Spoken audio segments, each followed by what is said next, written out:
What is up to all the difference makers out there? What? Okay.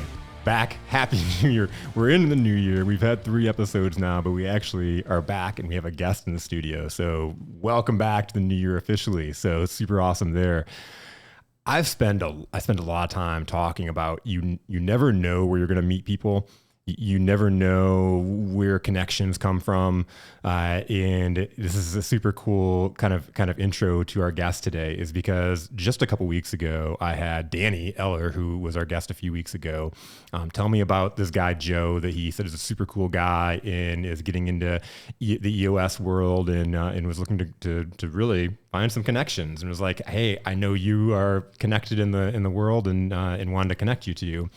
End up having a conversation with this guy and we just hit it off, and he just said, Jason, you're my people. I'm like, that's what I'm saying. That's why you're here, man. You're my people. Like, this is going to be a great conversation. But people are always willing to help, and you never know where you're going to meet people or where you're going to get connected to, but pay attention. It's a big practice that I have in life. And if you're a regular listener, you've heard me say this quite often, but when I do get connected to people that are really awesome, and that I end up growing really cool relationships with, I pay attention to how those people came into my life. And it's really cool because often it becomes several, just a few connectors. It's not several people. It's just a few connectors or businesses, or just core people in life that are the people that are connecting you to the really cool people. So pay attention to that, because those are the people that you really, really, really want to take care of and continue building relationships as they bring really awesome people into your life. So with that said, I'm really excited to talk to Joe. This is a good example of someone that learned through doing business and growing a business, and then is able to take some things and grow a different business, being able to help others on things that he learned along the way. So I'm super excited to dive in and talk about that. Joe Stewart, welcome to Coffee and Grit. Hey, Jason. Thanks for having me. Absolutely, man. So what were you saying before the show? What does this sound like? Smooth jazz.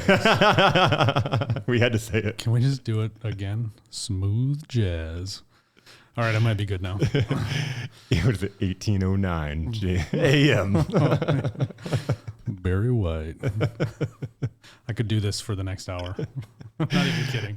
It's the coolest thing about coming to the studio and just being here. And it's like, it's really cool. You talked about like wanting to be on podcasts, and yeah, just even doing this podcast, that being my strategy in itself, like getting on other people's podcasts, of like thinking about back in the day, you could, people that were famous, like famous musicians or authors or movie stars, they would go and they'd do the radio tour. Right? Yeah. They're doing the radio shows, they're doing the late night shows, they're doing all that kind of stuff. And now us, just everyday people, can go and create that same kind of content and get ourselves out there. Yeah, I think there's a conduit for really cool people with great stories, or people that are great at bringing other people's stories out. Yeah. There's more accessibility. And I think the amount of content that's available it's kind of mind blowing when you think about it. It is, yeah. And it's everywhere. Like, we're immersed in content. It's wild. It is, yeah, because anyone can go out there and kind of create it. And then it's like that process of going and finding your tribe and finding the people that it's relevant to. Yeah. Yeah. Like, just build your audience and your people. And so I'm toying with the idea of a podcast, and I've been toying in my head, I don't know, for probably a few years now. And pulling the trigger isn't the hard part for me. It's having the right people around me to be able to execute it. I forgot what I was going to say. This isn't a good start. Oh no, Grant. I need some. Grant, phone a friend. I need some help. What were you here. going to say? No, I know. So not. what was that? Yeah. So somebody said, "Well, everybody's doing a podcast, so you're too late." And I'm the guy that I'm like, look, saturation is a myth, right? It does not exist. That's a fear-based thought. So if you're thinking, I can't do this because it's so saturated, I can't put a coffee shop downtown because there's 3 coffee shops. Absolutely. That's fear. Yes. That is fear speaking. In an abundance mentality, 4 coffee shops work, 5 coffee shops work. We all lift each other up, and there's plenty of people that want to drink coffee. There's plenty of people that want to listen to podcasts. There's plenty of people that want to do anything if you run a good business. There's room everywhere. Yes. In every market if you run a good business. I don't know if I don't have that. My only empirical data is what's between my ears. Well, because that's the thing, because there are so many people that do it, right? You think about podcasts. There's so many people that started a podcast. There's so many people that when the internet exploded, started a .com business. There's so many people that started a technology business. There's so many people that did those things, but how many of them did them well? How many of them did them consistent? How many of them had a structure and a process to make sure that they were able to scale and grow as the demand got bigger? How many people are doing that well, whether it's a podcast or any of those things? And again, you can't even worry about what the other people are doing. Go out and do your thing. Right. Yeah. Because you have something. So Dan Sullivan, right? You have a unique ability. And I think when you can grasp that, first of all, that's hard to grasp. Like, I have a unique ability. And I think as entrepreneurs, I can't speak for everybody, but for myself and many people that are entrepreneurial that I've had relationships with. Yeah. Like, we're good at a lot of stuff, right? I mean, so it's like this trap, because I can just do this and I can do this and I can do this and I can do this. So you can do all these things and you can garner a specific amount of success, but then you hit a ceiling, right? Because whether we want to believe it or not, like, I have a capacity. I know. Turns out I only have 168 hours in the week, just like everybody else. I'm not as special as I thought. Yeah. Son of a gun. Mom, I thought I was special. Jeez. So you have to be able to break through that ceiling, right? So now, out of all these things you're good at, like, what are you great at? What's your unique ability? And how can we supplement and surround ourselves with the right people? Yes. And then all the ships rise. Like, that's that abundance mentality. And I see so many, and I was this person. Like, I was totally this person. You hit the wall and it's just like you're working 7 days a week and, 14, 15, 16-hour days, and you're grinding and you're doing great work, but you're just not getting where you think you need to be or want to be. And that's where you're forced with a decision. Am I going to stagnate? Am I going to crash? Or am I going to figure out how to get here through the next level?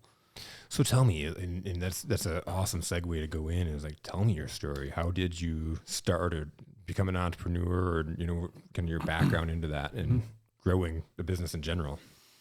Yeah, man, that's a good question. It's probably a really long answer. So we've got time. Great. Okay, great. Well, settle in, warm your coffee. I've been kind of thinking about this more and more over the last couple of years. And I think I've had an entrepreneurial spirit since my youth. I didn't really take my first dive into business until my 20s. And I helped my parents open a children's mental health treatment facility. So I was part of the founders club, I guess. And I built operations there, and then I managed them for 5 years. And I thought that was going to be it, to be honest with you. Up until that point, I was going to college to get a social work degree. So I had a bachelor's in social work in 2009, and in 2013, I graduated with my master's in social work from Michigan State. Go green. That's right, go white, because Spartans will. So that was May of 2013. 2009 was when we launched my parents' business. 2012, I started my first business, but it wasn't until April of 2013 that we actually signed on our building and started doing construction. So my first business was a CrossFit gym, and that's kind of the world that I was in when I got connected with Danny. Yeah. So it was crazy. So you're running this mental health facility, kind of in that operations role. Yeah. Going to school and then diving in and starting your CrossFit business at the same time, around the same time? Yeah. All those things were just going on together, and hence the capacity. Yeah, right. And just getting after it, though. Man. Yeah. Like, when you have a purpose, yeah, or like when you have a passion, like I get these like this fire in my belly, and I can't explain it, but when it's there, and I don't have to be 100% clear on what the end game is, but if I'm 70 to 80%, like, it's enough. Yeah. And whatever. I get up at 4:30 every day. Just my wife and I went on date night Saturday night, and she's like, "You're doing it again." And I'm like, "What do you mean?" She goes, "Well, you were talking about like now that we've exited everything, you're just going to kind of chill a little bit more, but you get up again every day at 4:30 and you work all day and do all these things." And, so was that a bad thing? She goes, "No, it's great. This is what you do."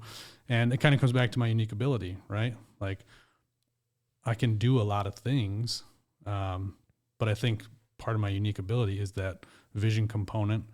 It's the ability to kind of think audacious thoughts and come up with audacious ideas.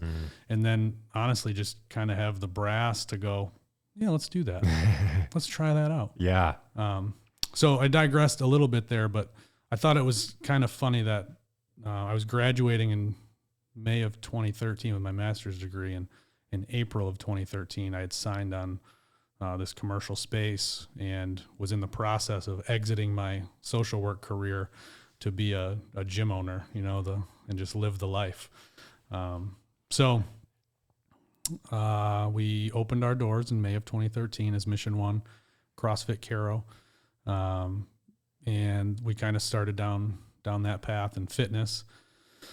About a year, not quite a year went by. It was that winter, I think, of 2013. A friend of mine had been coming to our gym, and he just like bought right in, right? And he was a high school friend, and he lost like 70 pounds in like 7 months. I mean, it was radical. Yeah. It was radical. He was a stud though in high school, right? Like stud wrestler, football player. Yeah. So it's like just kind of let life happen.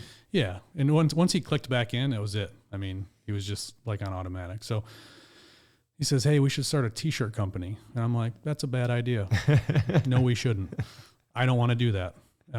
At this point, I'm pretty much full-time gym, but part-time social worker still, kind of transitioning.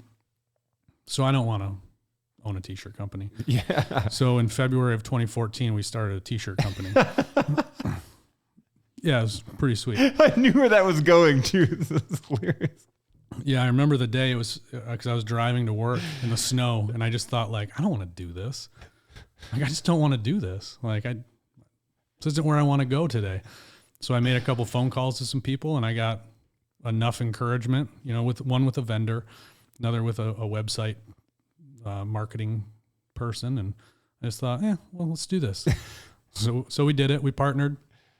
The partnership kind of fell apart by the end of the year. Okay. And it wasn't a bad thing. It was just, we just didn't know what the heck we were doing.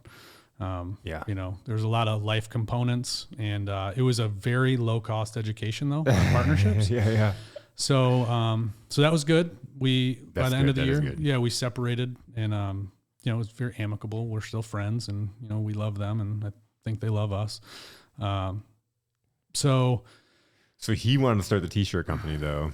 Yeah. Now he's gone. You still the t-shirt company? Yeah. So and now I've left my social work job end of 2014. I left my social work job completely in March of 2014.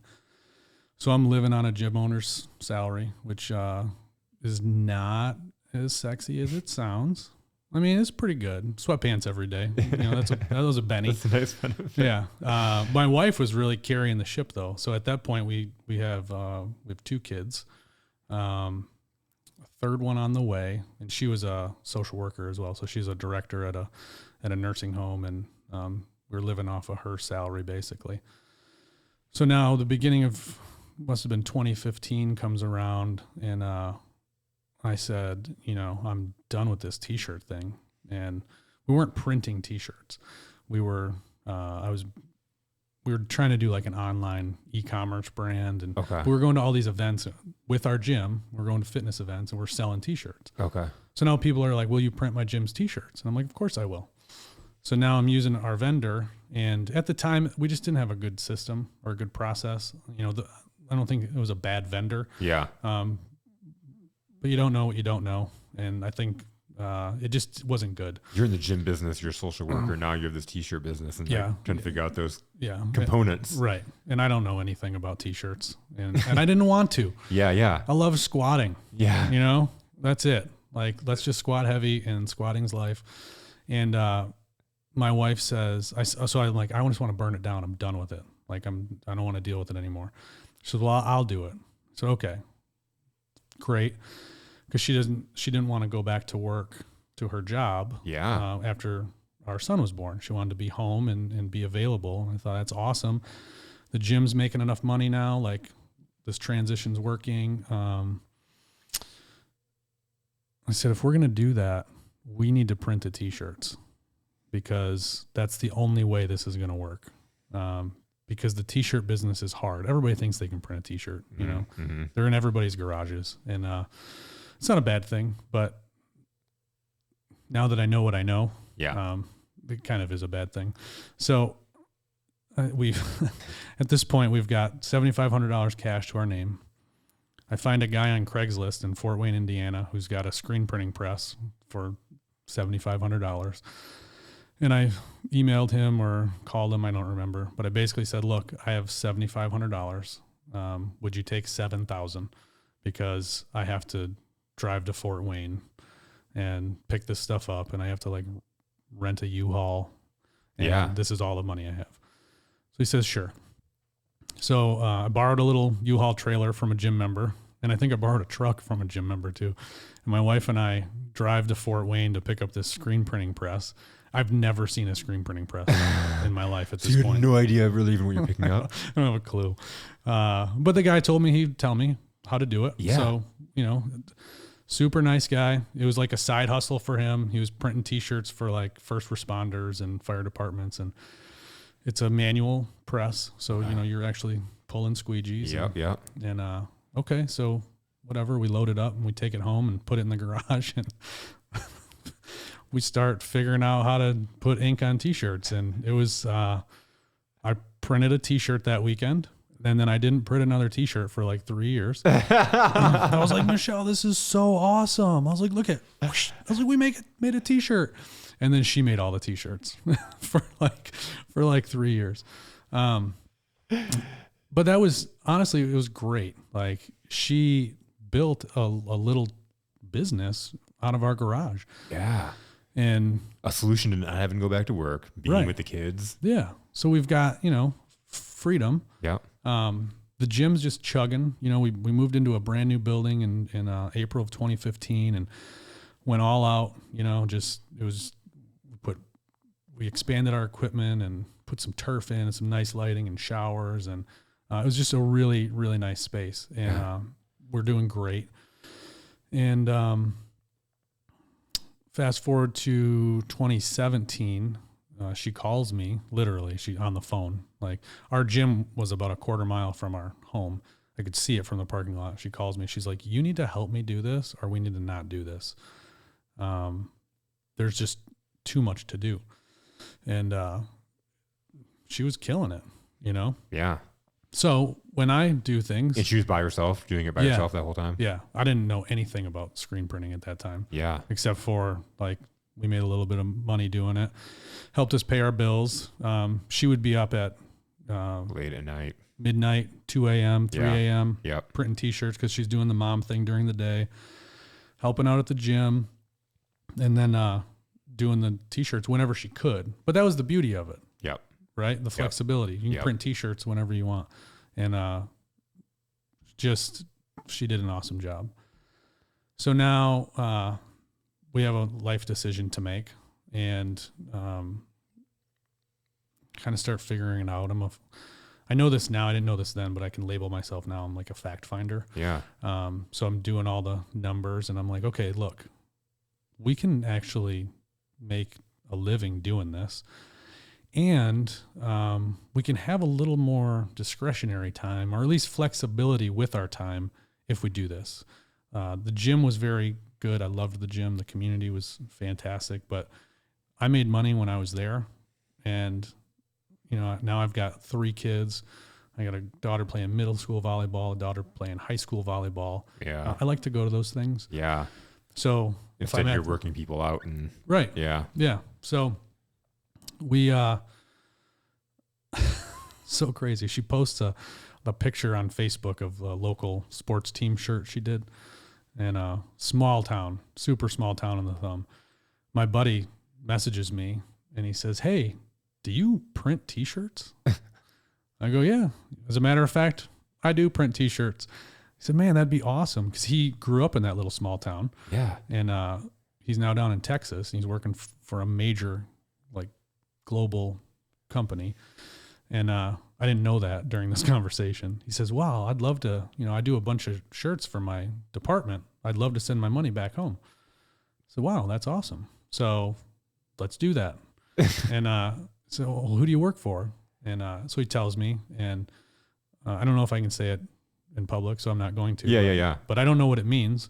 And I go at night and I Google it, and it's like this multi-billion-dollar company. And I'm like, okay, well, so there's this. This is happening.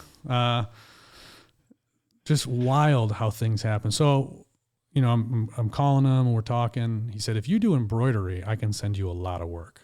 And I'm like, "Okay, well, could you put that, like, could we get a contract that says that? Because I'll go buy a machine." And he says, "No." And I'm like, "Okay, but you will send me business?" He said, "Yeah." I said, "Okay." So then we buy an embroidery machine. And I bought the big one because it made sense at the time. So you got a multi-billion-dollar company, potentially a bunch of embroidery work. Yeah, I'm like, all right. I've never even seen an embroidery machine, but we bought a $60,000 one, and because that's what made sense. And the bank gave us the money. So let's be real. Yeah. They're like, yeah, go ahead. Sounds logical. Yeah. How many do you need? I was like, really? It's this easy? They're like, well, yeah, if you don't do well, we'll just take the machine back. I'm like, that's how I thought it would work. Right. But this other bank said that's not how it worked. I like this bank. Yeah. Still there to this day. So then they've been very supportive of our business ventures. So buy a machine from a private seller. So now at this point, we've got our screen printing thing going on in our garage. We've got our gym happening. We're looking at a building downtown. We've got under contract. We're going to buy it. And the machine's on its way. And the contract falls through because there's no title for the building. And long story short, I was like, I can't buy a building that doesn't have a clear title. Yeah. And the guy's like, "It'll be fine." I said, "No, I'm Joe Stewart. This is not how this works with Joe, right?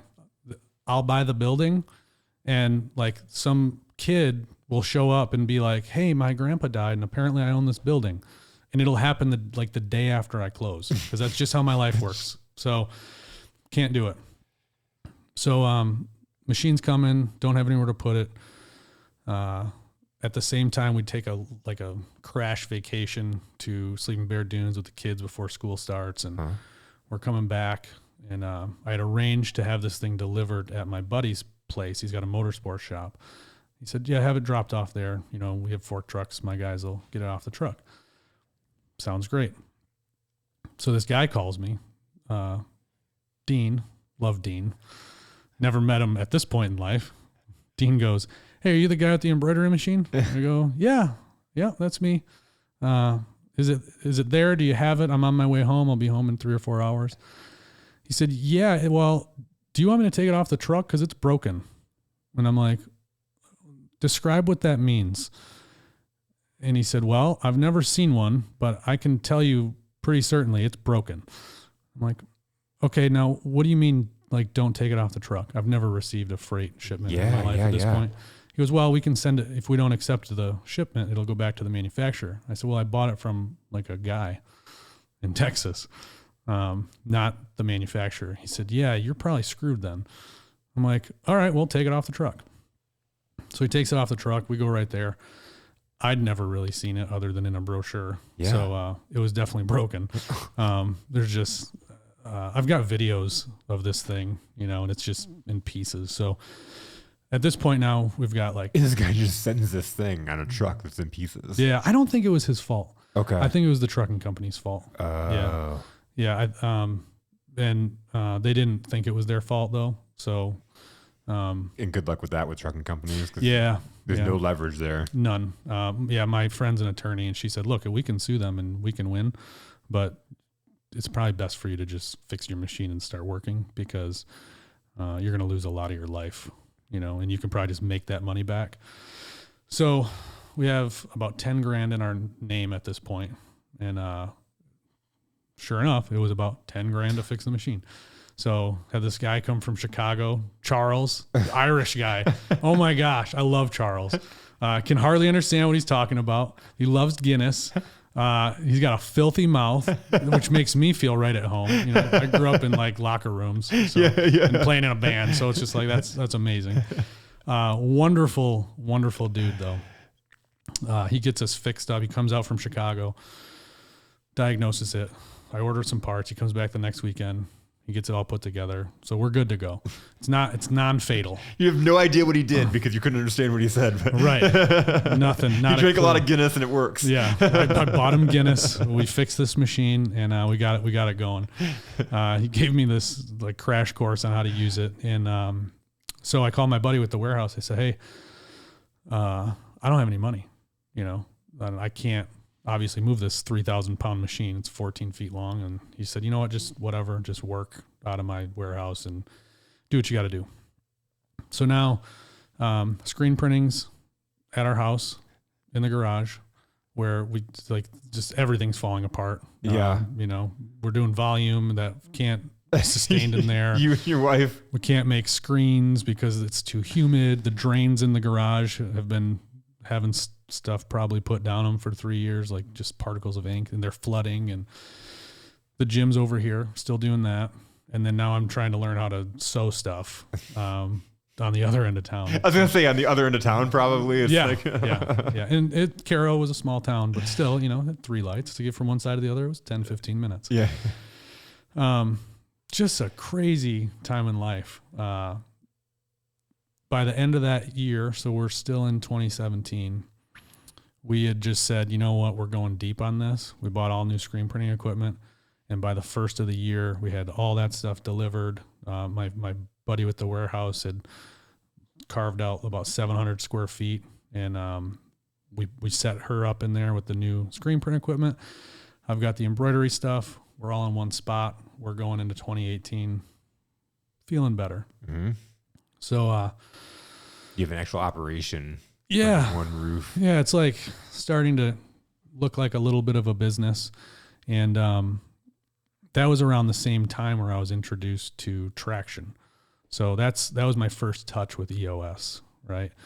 My hair's on fire.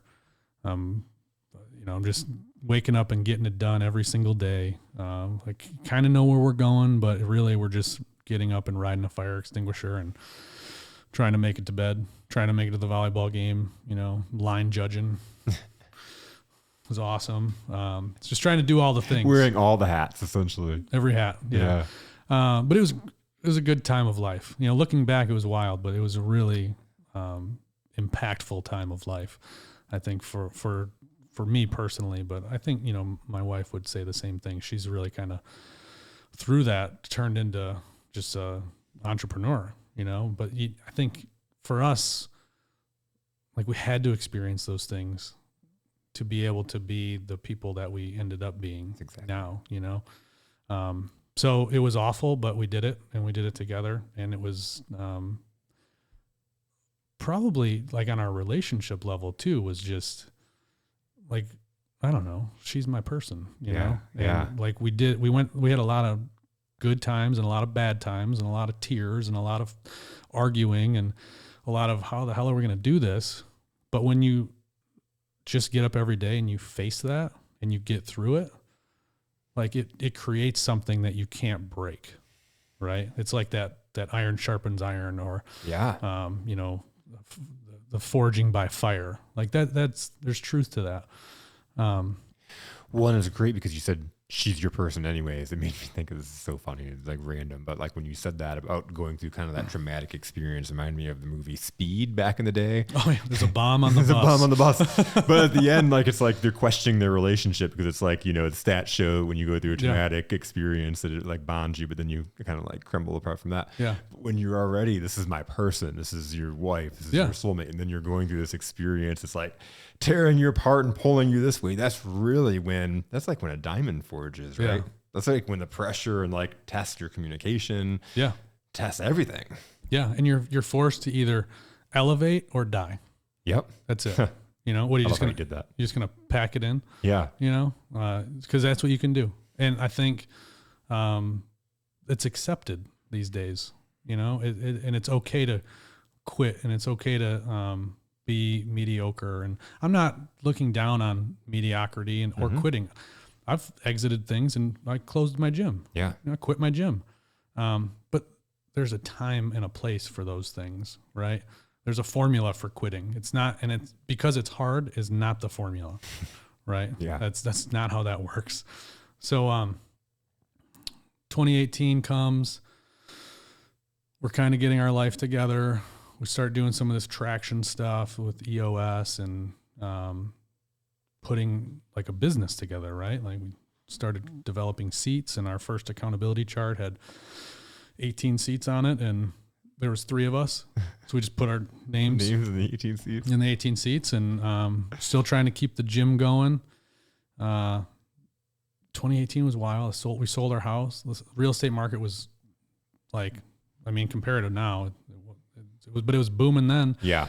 I said, well, let's throw the house up for sale and see what we can get, because I bought it foreclosed, not on purpose. It just kind of happened. Yeah. And within literally a weekend, we had a cash offer for like double what I paid for it.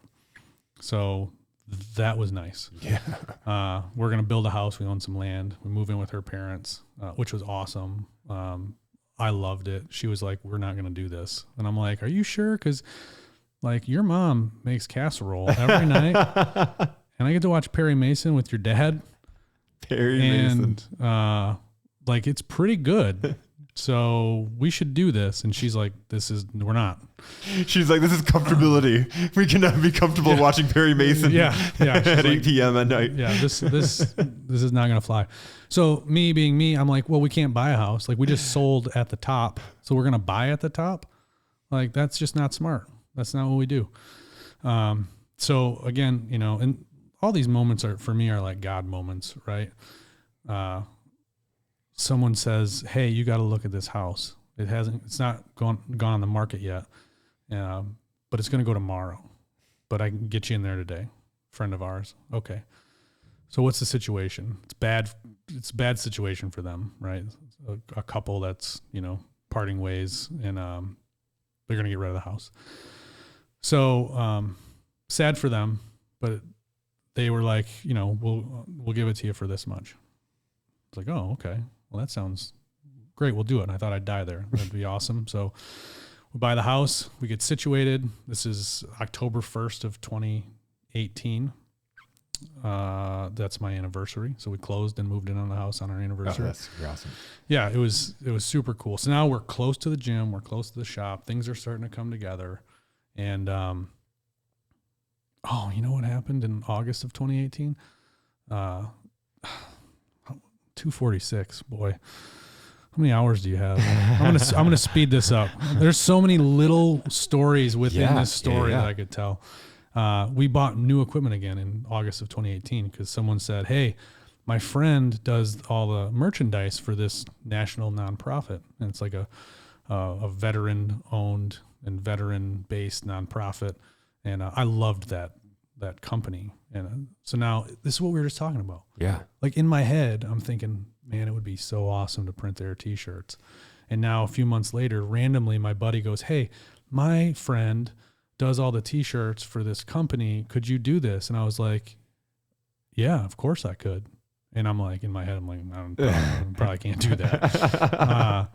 So he comes up and he meets myself, my wife. We meet him and his wife. We hit it off, and he's like, we do this special kind of printing with water-based ink, and, we do typically like 1,000-piece orders.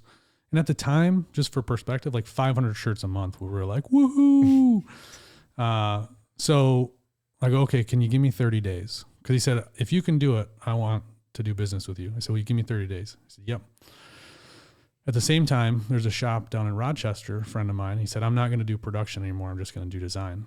To fast forward, he just goes, do you want to do all my work? I was like, yeah, sure do. Absolutely. So now we go from 500 shirts a month in like July to August where these two things happen. So now we're in Chicago at M&R looking at this big machinery. We drop about 125 grand on machinery. Well, the credit union dropped about 125. They just give that stuff away. Like, they're like, hey, could I just get, I don't know, you give me 60 laps. Can I get like 125? And they're like, yeah, is that it? I'm like, yeah. That's, just tack it on the bill. Thanks so much.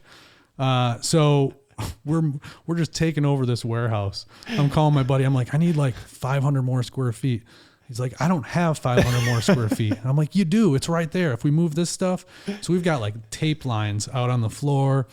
And then eventually there's a storage unit next to it. And eventually he relocates this guy and we cut a big hole in the wall and we take over that. So we worked up to about 2,200 square feet there.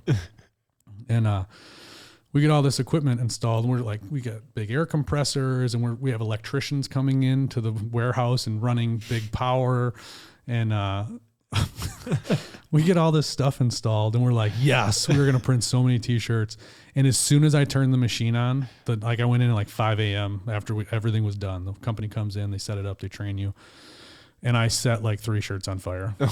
And I think took off my arm in the process. Like, I was like, Shell, this is dangerous. This is fucking dangerous. Yeah. Yeah. We had to sign a waiver to not put the safety rails up because I didn't want to drill into the concrete because there was like heated floors.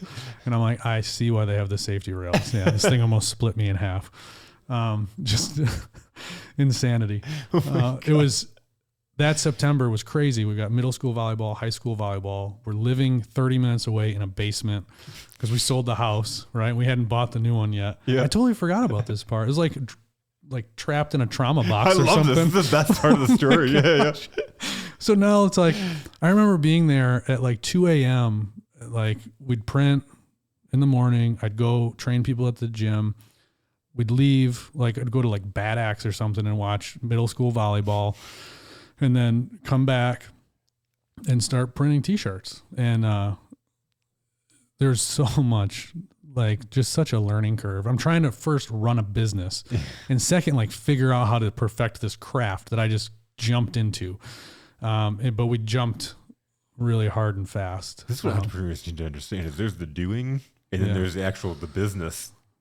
Yeah. That's 2 different things. Yeah. Well, and that's with EOS. I mean, EOS is a operating system, right? It's a foundation of systems and processes that are proven to run your business, to execute, right? It's not how you put ink on shirts. Yes. Right? That one's on you. Yeah. Right. We're already assuming you know how to put the ink on the shirts. Right. Yeah. If you're not selling the right shirts in the right market, like EOS is not going to save you. No, that's not that's not the fix. So we get through that month. It was crazy. And then we decided we need to shut the gym down because we've got now major investments in this company. We're doing pretty good business by the seat of our pants. And I love hearing how like it went from the gym was like the major source of income. You had like this screen printing equipment and it was you just one person at home doing this till you've now built this into this. Like you walking through this has been amazing listening to how you've flipped it. Like you flipped it upside down. Yeah, it was kind of wild. So we closed the gym in December 2018. A lot of good came from that.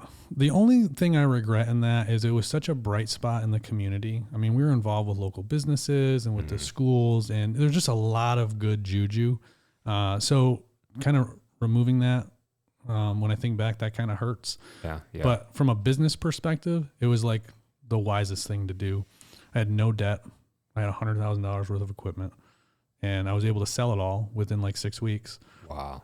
So, and I was in a 5,000 square foot building and I needed space. So 2019, we start now moving everything into that building. Wow. Yeah. We get everything in there and, things are going well now. Like we're in our second year of EOS. We're just doing it on our own, reading the book Traction and, just coordinating all of our processes, and we're starting to function on data. And I've always been decent at vision in people. Like those are kind of my things, right? Like I can see the vision, I can dream it up. I've been okay at like getting people fired up about it. Like, well, what's cool is you're the visionary, but also you're a fact finder. Yeah. So you're diving in and kind of finding out more into that and more of the details as opposed to just creating the vision and running. Right. Yeah. So I love doing all the research. I get enough to make a decision and then I start. I'm a higher quick start too. But what I need is the person that follows through. Right. And my wife was like the perfect balance for that, you know, like she'll tell you like, I'm always creating fires. I'm like, we can do that. And she's like, no, we can't do that. We should be doing this. We got to get this tight first. And I'm like, no, we'll be all right. Like, I believe in you guys. You're the right crew. All right. So I don't think without either one of us, none of this would have happened. Yeah. Right. Cause I'll jump off and build the parachute on the way down. And she's really the one that makes sure we pull the freaking ripcord. Yep. You know? Yep. Which has been good. So then August 2019, you know, in the background, my parents had kind of been saying, hey, you know, you want to come back to work? And I was going, not really. I kind of love what I'm doing. And August of 2019, Michelle and I were sitting on the driveway having coffee on a Sunday morning. And we were just kind of looked at each other and she's like, I don't think I want to work together anymore. And I'm like, I don't think I want to work together anymore. She's like, I think I'm going to get a job. And I'm like, no, this is your thing. I'll go get the job. And it really just worked out because my parents had been talking to me. And honestly, it was Sunday. I could like put my tie back on and go in tomorrow. So August 2019, I went back and started working for my parents again as the COO of their company. And when I left, they had 20 employees. And when I came back, they were at like maybe 32. And it was just kind of in disarray, though. Like it was mom and pop shop, but they had grown to a point where you can't be anymore. And that's where like I was coming in now and injecting just little bits of EOS that I was able to. Yeah. And over 3 years that I was there, I went from COO to CEO, and we just kind of turned the company around. And it's not like it was in a bad way, but we just really built a good culture with the right people. We just created a really solid foundation of operating processes, how to get and manage people, right? Our operational components on the service level, the way we were doing financial asset management and cash flow management and all those kinds of things. Yeah. So ultimately, now fast forward to, I'm gonna jump back here in a second, but with that company, May of 22, my parents decided to retire, and then they just closed up shop and retired. But they were able to make that decision because of the prior 3 years of really getting into EOS and getting some discipline and some focus and some clarity around what we need to be doing as a company and what every unique individual in the company needs to be doing. Yeah. Right. Go back to that unique ability. Not everybody should be a manager because they're not built for management. I'm an awful manager. I think maybe I can do leadership okay. Yeah. But I think those are two different things. Yeah. Totally different things. I'm definitely like, don't put me in a management position. So I exited that June 3rd of 2022, which was pretty liberating. We sold the print shop in June of 2021. So one part I didn't say is in 2017, when I came in and started to help my wife, one of the things we talked about was we need to build this to sell it. And that was a new concept for us at the time. Like, who does that? Yeah. I didn't know anybody who sold businesses, right? It's like people start businesses and then they die. And someone, they go in that business. Yeah. And like someone else does the business, or it just stops doing business. Yeah. Right. Or they go out of business. They don't just sell the business. Right. That's how I thought it worked. So we'd started to interact with different people on specifically in our industry. What does this look like? what are the roads we can take for an exit? And we figured about 2025, we would be ready to do that. And 2019, we just chugged along. 2020, COVID hit. But we were small enough to be nimble, but big enough to do major work. I mean, we were running 10,000 shirts a week on one press and 2,500 units a week on that old rusty, it wasn't rusty, the old trusty embroidery machine. So some of our customers that we had smaller portions of their actual contract work. Okay. And when the world kind of reopened, I think it was like June 1st, some of those people had, their other vendors were big. They had 70 employees, 60 employees. They couldn't come back at full capacity. Yeah. So we were able to swoop in now, and we'd already been doing business. We had a great relationship. I mean, You're in position. yeah, we ran a really good business there. Probably EOS tying into that, helping you run that. Oh, 100%. Yeah. I mean, just specifically the core focus. I mean, I'm the guy that will do everything. And once we got our core focus, like literally screen printing and embroidery.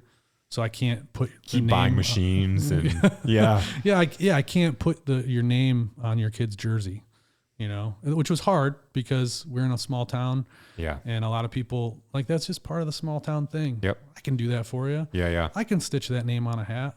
But it wasn't good for us and it wasn't good for them. Yeah. Right. I couldn't do it cost effectively. So I had to lose money, lose time, or if you screw it up, because believe it or not, you screw things up. Now all of a sudden, you set stuff on fire. Yeah. Now I got to buy another hat. And but that was all EOS, right? Well, the principles in EOS helped us have that discipline and that clarity and that accountability. So we created a turnkey company, and 2020 really accelerated our sales. We hit a wall around 2018. I think end of 2018. We had done in 2018 what we did in 2017, or we did in 2019 what we did in 2018. I think. Okay. I'm probably screwing those numbers up. Now that I'm thinking about it, those timelines don't add up, but that's not the point. Yeah. The point is where you were in position in 2020 to really capture that market. Yeah. And then it worked out, and we were able to exit 4 years early, and we got what we wanted to get in 2025, which was great because we had another baby in January of 2020. And that really gave my wife the ability to come home and just be home. And not have to worry about running this other business. And that's amazing. Yeah. So she started. That's amazing that it came back the second time around. The first time it gave her the chance to stay at home and still work. Now it gives her the chance to stay at home, period. Yeah. Yeah. It's all, a God thing for us. So remarkable though. That happened in June of 21. And then, we do some Airbnbs too on the side. So tying in a bunch of stuff. That's super awesome. I was wondering, man, what was it like going back to your parents' company with that knowledge of EOS, and like, what was that clarity like for you as you enter and be like, oh my God, we could be doing this completely different? It was pivotal, honestly. And I remember because when I went back, there were some familiar faces, and I was going back 5 years later as a completely different person. Yeah. And I mean, at my core and my values, I'm the same. Oh, for sure. But your experiences. Yeah, I came back and I just thought, I need to be a different person this time, right? And I don't want this to come off wrong, but like some of the staff I didn't know, they were, I'm the new guy. Like I've got a title and a tie on, and I don't feel like they were just trying to get to know me, right? I feel like they were trying to be like, hey, create some sort of relationship. So they have a relationship with the guy in the office. I don't know how that sounds, but that's what I thought. Yeah. And I just thought, no, I can't be that guy, right? Like I'm here to run this company and take this company to the next level. Like that is my specific task. And I can't do that by just being social, right? So what was great about that is you set those parameters and you set those boundaries, and then you start to put this stuff on paper of what it actually means to be the right person here. So now, we've got our core values. Yep. We've got our core focus. We know where we want to go. We over the few years that I was there, so it was direct care work. Okay. And that's typically, it's an entry level job. It's 24/7, 365. Yep. It's the most difficult job. I did it for, 8 or 9 years, and it's hard and it's thankless and it doesn't pay very well. And there's a lot of overtime and you never know when you're working, and that ruins culture. That I worked at a nurse. That's my first job, working at a nursing so home as a nursing aide. Yeah. So when I came back, there was a lot of that stuff. People are just burnt out, and they don't know when they're working, and they're being mandated, and people won't cover shifts, and always short-staffed. Always short-staffed. Yeah, we need 5 people. Only 3 are here to interview. Yep. So you're just taking the 3. And sometimes you'd rather be short-staffed than have that extra body in there that's worthless. Yeah. Yeah. And I said to the couple of leaders there, I said, we're going to do this different. Like, we're going to get rid of overtime and turnover. Mm-hmm. And they're like, what? They're like, what are you talking about? This is just how it is. Yeah. I said, no, this isn't just how it is. This is how we let it be. And not just as a company, but as an industry. You knew exactly what I was talking about. Absolutely. Right? Yeah. Because that's just what you do. It's flashbacks. I spent 3 years in that industry. It was like flashbacks of me working there. Yeah. Yeah. You just work 80 hours a week. Yep. And if that's why I got into sales. I'm like, I can't. There's only so many hours in the day. I'm trying to pay my way through college. Like, exactly. Didn't work out at first, but so over 3 years, we did it. We did it. And there was we took our turnover to under 50%, which in direct care, we were at like 72, 80 with our direct care positions. When I came back, we went to under 50, which I still thought was pretty darn good. Yeah. It's a significant statistical change.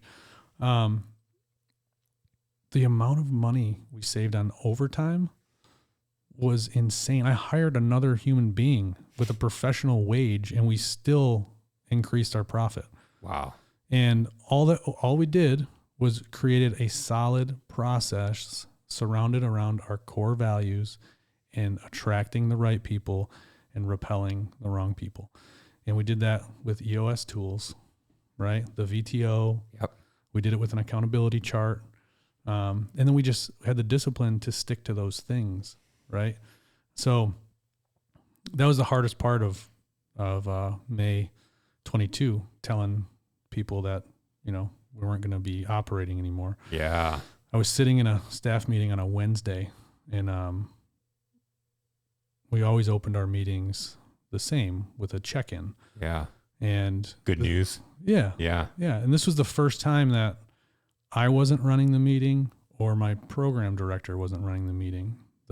We'd created this tiered system of leaders and managers, and our managers were running this meeting. And so for one, I'm sitting in the back and I'm just observing, and I'm like, this is cool because this is how I envisioned it 3 years ago. Yeah.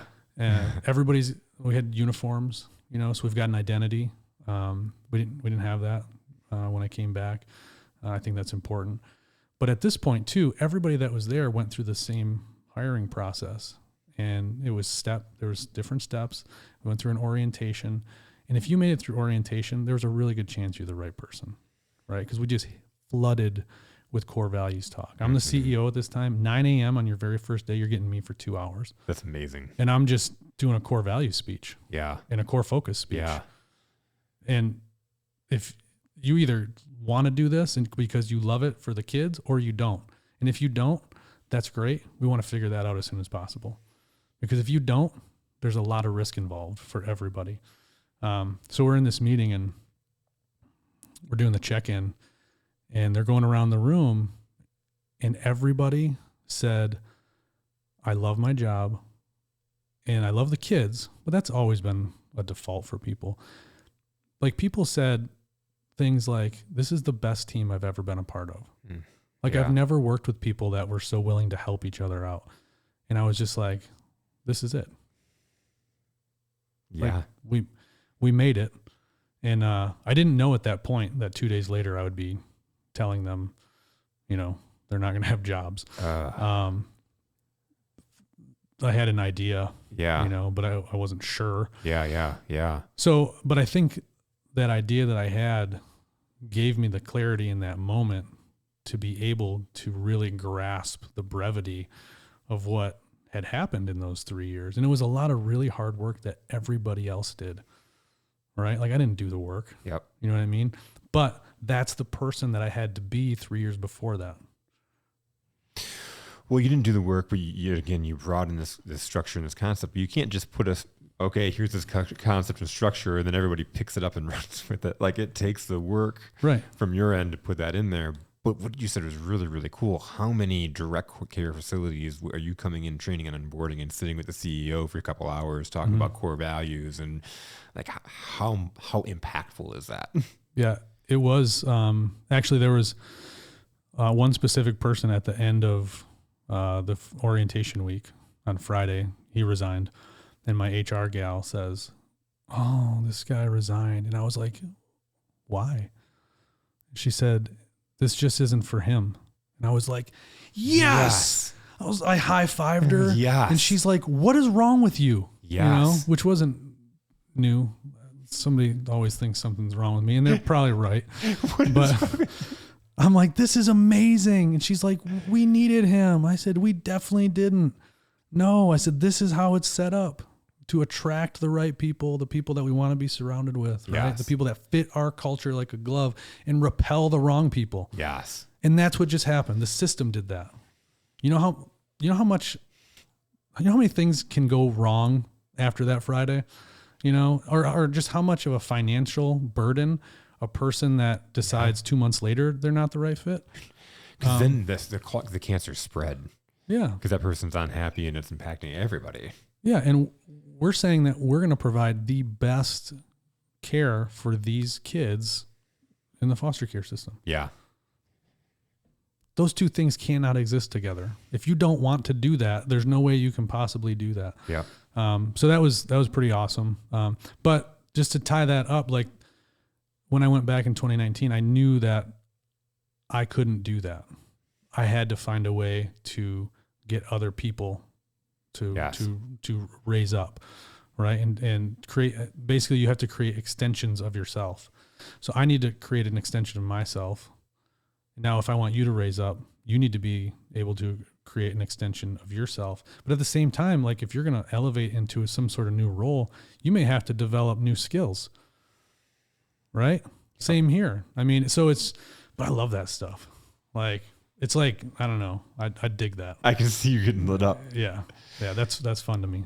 So how are you taking that in that experience and into what you're doing now? And like, what are you doing now? So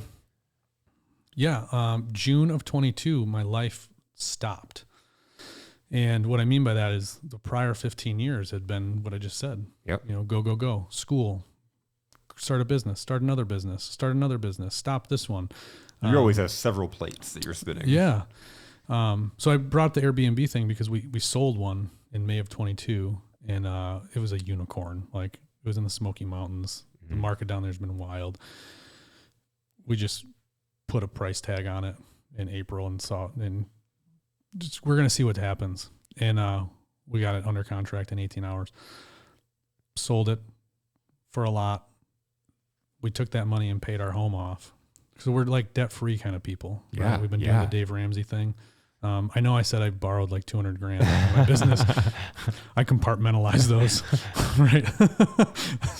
So there's business debt and then there's personal debt. Yeah. Two different things. Yeah, those are two different things in my head. So that happened in May of 2022. So now here's June, and I'm sitting here going, I have nothing going on right now. Like we have one Airbnb left, but that's really it.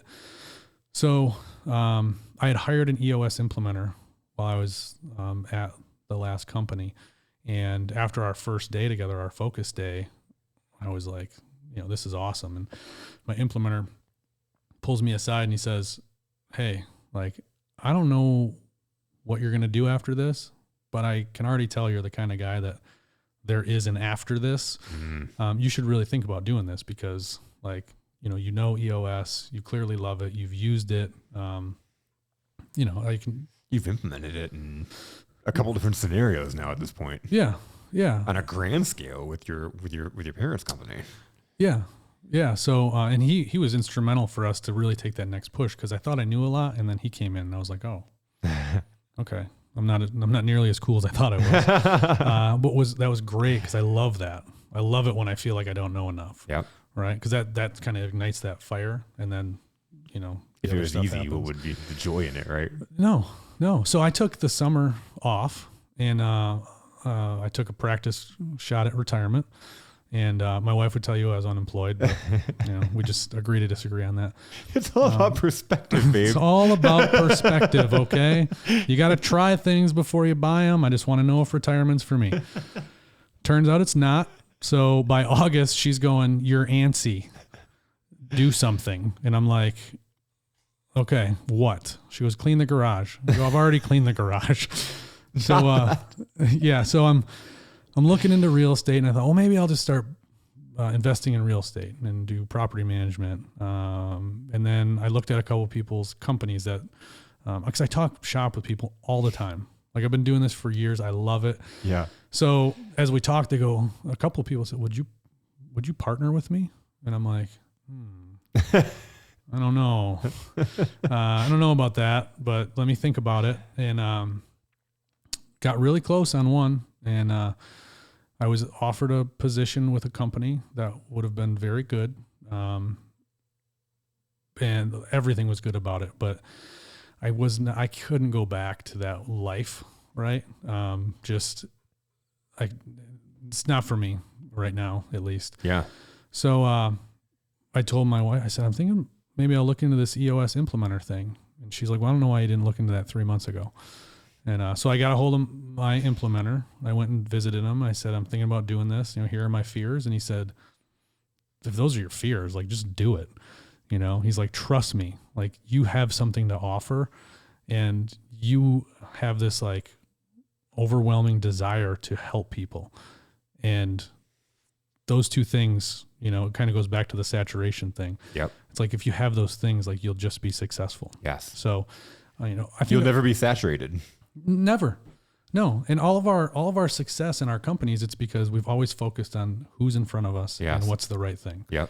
And sometimes it went against what our policy was, but it was like, this is just the right thing to do right now. So this is what we're going to do.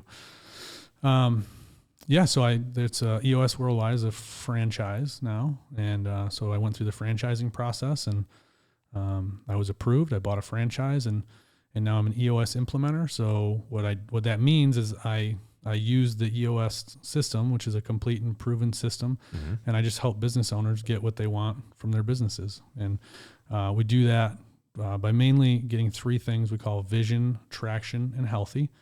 So vision, we want to get everybody 100% on the same page in the organization on where we're going and how we're going to get there. Traction, meaning instilling discipline and accountability throughout the entire company so that every day, wherever you go, you can see the vision being executed on. And healthy, just having a cohesive, functional, open and honest, fun-loving group of people that like to do what they're doing with the people that they're doing it with. Because as leadership, we're not always those people. Yep. So as goes leadership, goes the rest of the company. So ultimately we get to the point where 100% of the company is, they're aware of the vision. They know what it is. They believe in it. We're all rowing the boat in the same direction. We know what the goal is. We know how we're going to get there. Traction is you're seeing people executing everywhere with discipline and accountability every single day. And then healthy, you have those people. Like, you just have the culture, right? Yeah. So can't explain it, but when those things happen, it's like the world, the stars align, Yep.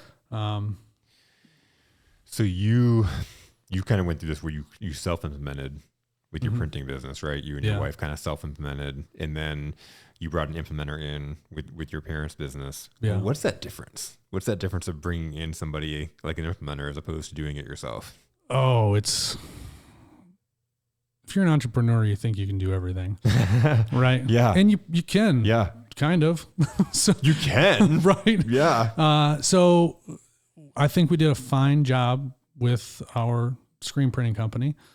But after working with an implementer, it's like, I kind of pick and choose things, right? Or you just get complacent on things. You kind of, well, your L10 meetings are starting to drag a little long, or maybe they start a little bit late.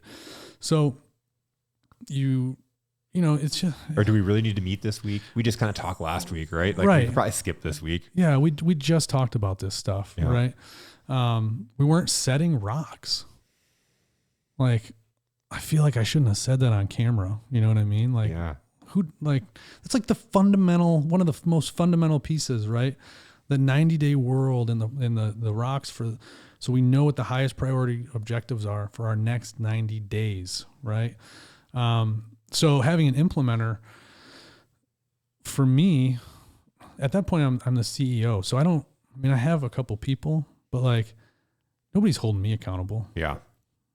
Yep. Right? It's me. Yep. And I'm pretty good with self-accountability, but I'm also pretty good at wearing sweatpants and laying on the couch. Yeah. And you also don't know what you don't know. You also don't see where your blind spots are at. Absolutely. And I think the most impactful thing for me having an implementer, we had, I think 5 people on our leadership team at that point. And when you're in a leadership position and you're standing at the whiteboard and your team's sitting at the table, whether you like it or not, there's a differential in the power dynamic. It's like I played drums for 14 years. When you're on a stage, people think you're a god. We used to play these shows and people were like, oh my gosh, you're amazing. I had no idea I couldn't pay for my 98 GTI that was sitting in the parking lot and needed a new clutch. You know what I mean? Yeah. It's just the power. They have this image, right? Yeah. Yeah. You're on a stage. There's lights. Yep. It's just no matter what, you're the boss. That's You're the boss. And there's that line. Right. So for one, you're not ever going to get to 100% pure, open, and honest. Right. Yeah. If I'm running the show, I'm running the show. Like, I got stupid things. When do we need a bathroom break? What are we doing for lunch? Okay, so-and-so said this and so-and-so made this had this little reaction. We should probably address that. Maybe I should address that with them individually, which leads to never addressing it because there's no time to actually pull that person in and address it individually because it's uncomfortable and it's gross and you don't ever you don't want to do it, right? Yep. So with the implementer there, I get to sit at the table, right? So now I'm with my team. I don't have to worry about all those other things, and I can be completely engaged in the activity with my team. And a good implementer is a great facilitator, right? No, we're not telling you what to do. We're not experts in your business. Yep. 90% of the time, the answer's in the room. We know how to ask the right questions to facilitate the right answer, to facilitate healthy conversation. So I had a session a couple weeks ago and these people, 2 people started getting into this conversation and it kind of took us off track, but I could tell this was the first time they'd ever dug this deep into each other. And it wasn't in an argumentative way. Yeah. But they were just exploring and vibing and just, well, what about this? Oh, I didn't think about that. Well, have you ever thought about this? Well, what do you think it would look like if this? How would you feel if that happened? And I'm just like, I love all those questions. I was just like sitting back and watching and I'm like, okay, well, we're definitely in the red zone here, but how do you break up this momentum? Yeah, well, I let it go because I thought you had to let it go to a certain point. Yep. And then you bring it back in, right? There's different ways to do that as the facilitator, but I don't think that conversation would have happened had the president been the one at the front of the room. Yep. But when they walked out, they were so much stronger when they walked in. And when I talked to them the following week, how'd your first L10 go? they were so jacked up about it. They were like, oh my gosh, like actually it was pretty rough. But it was awesome. Like we got through it and next week's going to be better. And, we really addressed these two issues, which were hot seat issues that nobody wanted to talk about, but we put them on the issues list in our session. And we said, you guys have to, this one's critical. Like you got to figure this one out, Yeah. And they created that moment so that when they went back, they knew they could have the hard conversation. They knew they could detach from it emotionally because they had done it before, and they knew they could come up with something that was right for the company. Mm-hmm. It's just key. Yes. Not for that person or that department. Right. Yeah. So I forgot how we got down that trail, but yeah, just talk about that. And you're doing a great job, by the way. Talking about that difference. I love it. I'm glad that came back around. You're talking about that difference of self-implementing to having that implementer, what that implementer brings and the value in even going back to, when you sense that like somebody is questioning whether that's true. Yeah. The owner or the CEO or whatever makes a statement, and then you can see in the room that others are like, okay. Yeah. You can call that out versus the owners they might not even see it. Right. They're oblivious to it. And even if they do, they probably don't want to go down that route because they don't want to open up that can of worms. Right. Yeah. And I think, people have asked me that, like, well, I don't think I want to have those conversations with my people, To have them than not. Right. And I said, well, I think that's some fear for one. Yep. But here's the thing. If you have the right people in the room, you will conquer anything. Yep. So if you can't have that open and honest conversation, then maybe you're not the right person, or maybe they're not the right person. Absolutely. And I think just coming to that point is pivotal for any company. But there's that fear. Well, what will I do without them? How can we live with? Well, first of all, we're not saying you have to do without them. Yeah. Let's ask some questions first. Let's ask some questions. Right? Yeah. Like, how do we know how they're going to react? How do we know how they feel? Right. The problem is if we don't ask the question, we make a lot of assumptions in our head. Right. And we avoid that answer. And the result of not having these conversations right now and having a team where you're having these meetings and people can come to you is you're buying a cake for their going away party. And you're wondering, why are people leaving? Right. You're like, man, they were really good. Why'd they leave? Yeah, because they're going to a healthier company. Yep. And it's probably not because of money. Yep. And the signs were there. The signs were there in the meeting. And that's where you get to see that as an outside observer and not having those emotions. Right. Maybe not even necessarily knowing about their business or the inner workings or that kind of stuff, or the inner politics, or Brenda doesn't like Catherine because you just see what's going on. Right. And you can call that out. Right. Yeah. And I love doing that. Like, I love it. Being in a session room is just a lot of fun for me. I love the human component of it. I love hard stuff. And I'm not saying it's all hard, but like we're in a moment where if we're sitting in a room together, we've all made a decision that we need some change in our lives. Yep. And it's always hard. So there's going to be some times where you got to look yourself in the mirror. And I just, I go back to the gym. That's really where I kind of uncovered that I have this passion for teaching and coaching, right? Yeah. Just getting normal people to do like abnormally freakish things, like we had like a soccer mom and, mid 40s, early 40s. When she started, she couldn't even like do a body weight squat. And she was with us for like 5 years, just about the whole journey of our gym. Just nothing crazy. She'd come in every Monday, Wednesday, and Friday at 4 p.m. and just kind of do what we asked her to do. And as she got better, I'd slowly kind of push her and go, let's throw 5 pounds extra on the bar today. She ended up back squatting like 280 pounds. Shit. Yeah. Like, are you kidding me?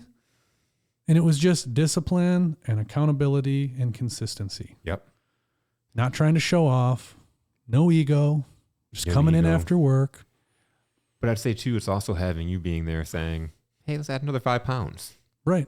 let's add another 5 pounds. Cause that's the other thing I see an implementer doing. And for those listening to the show, you know, if you've listened, obviously, if you haven't listened to my show, this is EOS. If not, there's several episodes on it. We've talked about it and quite a bit through, and this is where we've talked, I'm working in that EOS structure as well, and being able to come in and see the progress in the team, and see that value of the implementer. And I had a point where I was going and I lost it. So thank you though. I needed that. Thank you. No, it's real life that happens.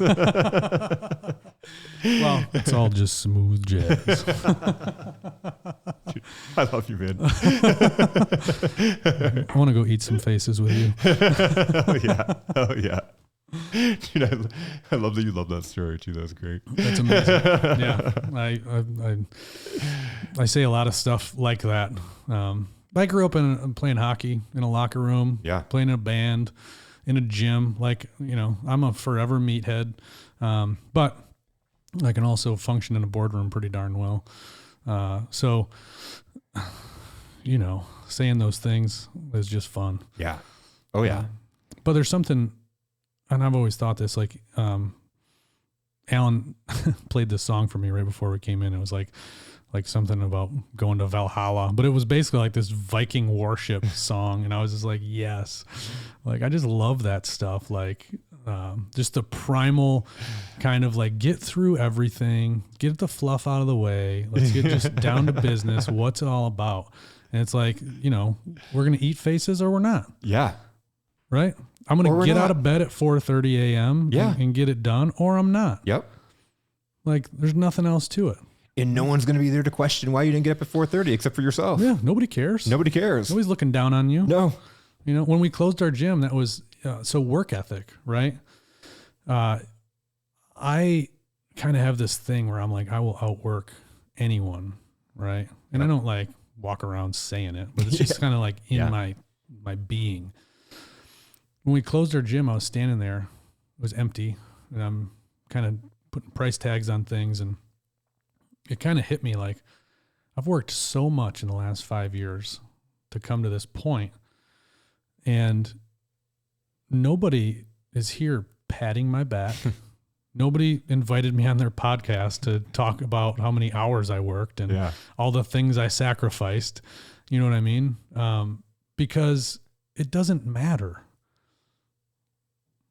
It was, for me, that was a major piece of identity. That was a personal thing, right? It was a personal issue. Like, I felt to be good enough, I had to work 7 days a week, 14, 15, 18 hours a day, right? Yeah. And it was a badge of honor.